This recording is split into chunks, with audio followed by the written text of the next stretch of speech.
all, I've just found this kit which I've obviously given my niece or nephew for Christmas and they haven't used it. Clean Water Science.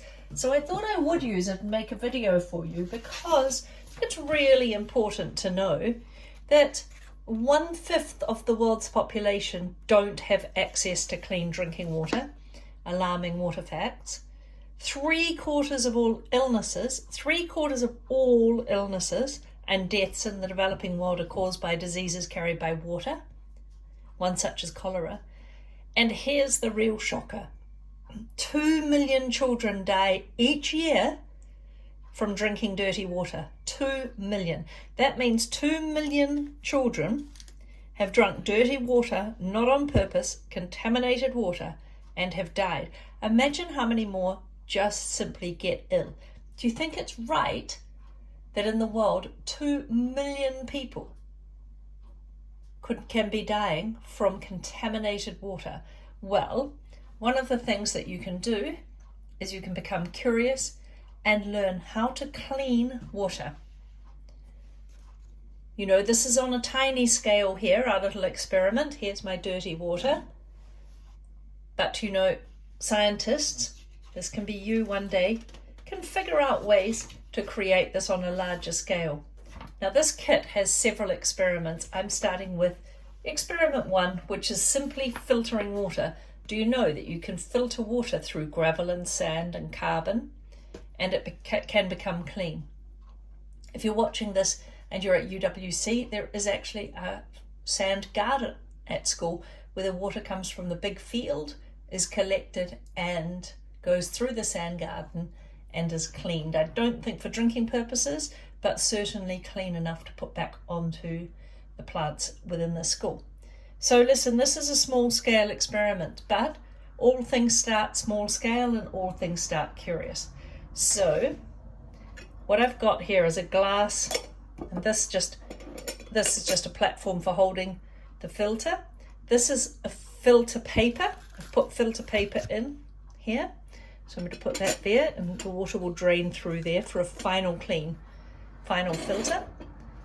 I have got these 3 things: active carbon, sand, and gravel. Okay, so the first one I'll start from the bottom and I'm going to cut open the active carbon and put it in to this container here. Oops, this container, which has a filter. It has 2 little holes there. Now I've put wax around, there were 6 holes and I've put wax around 4 of them, so it's only going to filter through slowly. 2 little holes, the slower the better, right? So we'll put the active carbon in here. I'll fill it up halfway and we'll pop it on top. Yeah, right, so now the water is going to be filtering through here. The next one I'll do is the sand. You think about the size of sand and the size of active carbon. And I'll pour it in here. Again, I have limited the holes there. There were 6 holes. I've filled in 4 and there are now just 2 little holes because the slower the water goes through, obviously the more chance it'll have of filtering. There we go. Whoops, it's starting to come through slightly. Right, here we go. Sand. You see where we're going with this? And then finally, this one is gravel. Now in this case, just gravel from the packet, but there's plenty of options for gravel for you. Right. Oh, I think I forgot to put the plug in. Hang on. Whoops, no, there's a problem. There are these little plugs to put in. Right, I forgot to put this one in. Awkward. Awkward holding it. Right, there we go. I've put the plug in. Right, we'll put this. Now, I'm not worried that I made a mistake there. Scientists make plenty of errors. Obviously, you try and limit them, but that's what learning is all about.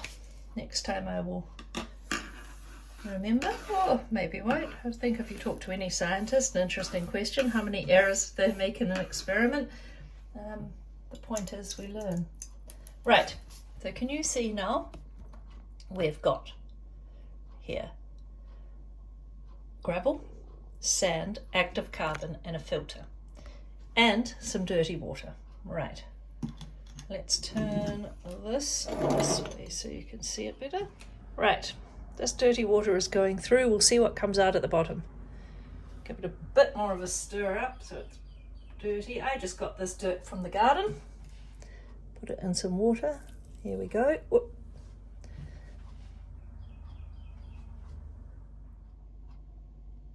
But actually the interesting thing is if we zoom in, by the time it's gone through the sand, it's already looking clear. So basically, the gravel and the sand have already filtered it. And the carbon is the next stage to filter this even smaller microorganisms out of it.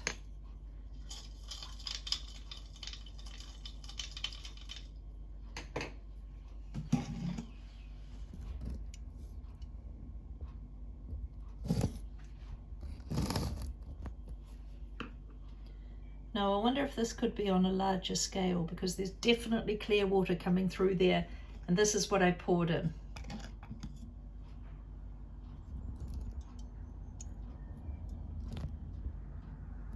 Why, if this simple experiment in my kitchen can be successful, are there 2 million children in the world per year dying?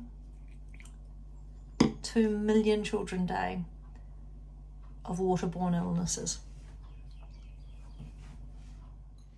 Okay, let's explain how it works. So each section of the filter column removes particles from the water, purifying it. The different filters remove different particles from each size. So the grains of sand and the gravel here at the top, they have small spaces between them. This allows the water to pass through, but it traps the particles in the water. And then the carbon granules, the black bit at the bottom, they are made from a material called active carbon. Let's go down to that. Chemicals in the water cling to the surface of the carbon and are removed from the water. This process is called adsorption. The filter paper has tiny holes between its fibres.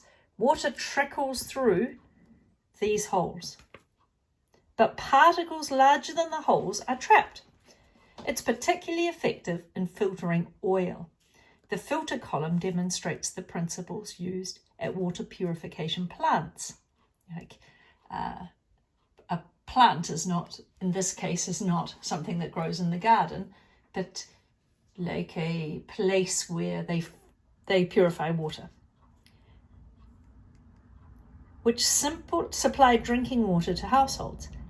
At a water purification plant, the filtering process is obviously more advanced and the chemicals are added to the water to ensure the water is fully safe. But for a household experiment, this is interesting for you to see what is possible and to question why 2 million children every year are dying from the water they drink. Finally, on the right, you'll see the water that I poured in. And this is the water that has managed to be extracted. It's still a little dirty. Obviously, this is an experiment at home. But gosh, which one would you be washing in your dishes in and bathing in and boiling for your drinking water? All from gravel, sand, and active carbon. I hope that's got you thinking.